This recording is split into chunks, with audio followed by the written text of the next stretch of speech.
Hey guys, Brandon here at eGolf Chrysler Dodge Jeep Ram Ford in Brevard.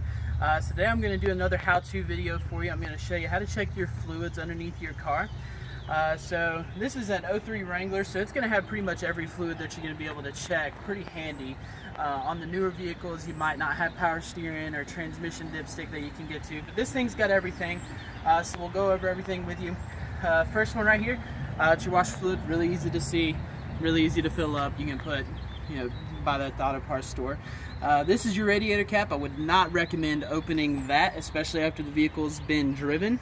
It's a good way to burn yourself. So check the antifreeze level. Just look down in here. You can see there's the full line right down here, and the level's right below that.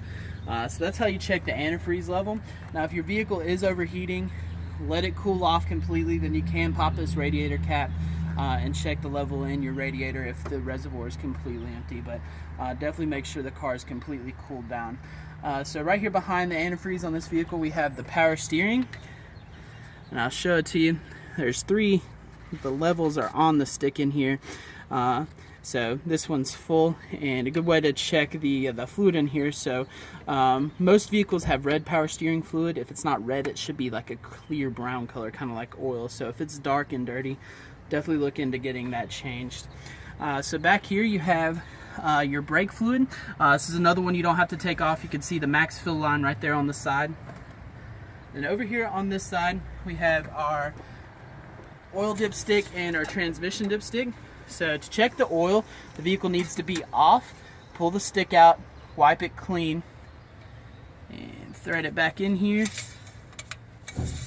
and pull it out, and you can see it's right there in between the two lines in the safe zone. Really clean oil, so it's kind of hard to see on the stick.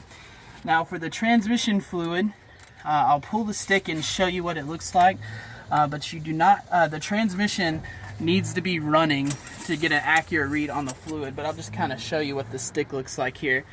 And there's a cold and a hot line. So this Wrangler's been driven a little bit this morning, so it's up here at the hot line. If it's been sitting and you just crank it, it could be down there in the cold line, but as long as it's somewhere in this range, that is a safe range for it to be in. But again, to get an accurate read, it needs to be running. And so that is pretty much all the fluids that you can check underneath the hood. Take a look at color and that sort of thing. If you have any questions, you go see service department somewhere. They'll be able to help you out, but definitely a good idea to keep a check on your fluids yourself, so that way you know everything's full and operating, you don't have any engine troubles. So thanks for watching, guys. This is another how-to video. This is Brandon at eGolf. Subscribe to our channel. Come see us. Thanks.